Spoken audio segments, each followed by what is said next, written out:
Коротко о главном на UN-1.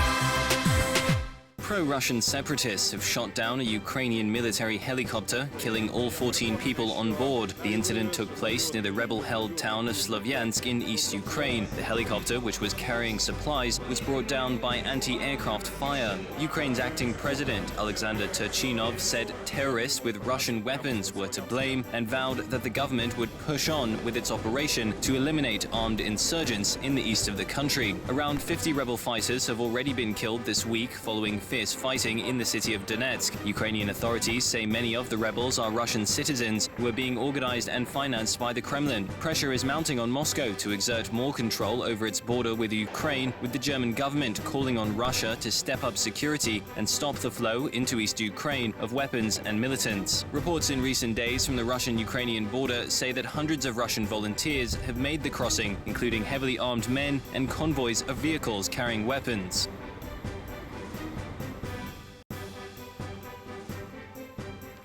Russian President Vladimir Putin has signed a treaty with his counterparts from Kazakhstan and Belarus, creating a vast trading bloc with which they intend to challenge the economic might of the United States, the European Union and China. Known as the Eurasian Economic Union, the bloc, which is expected to come into force on January 1st, represents a population of more than 170 million people with a combined GDP of around $2.7 trillion.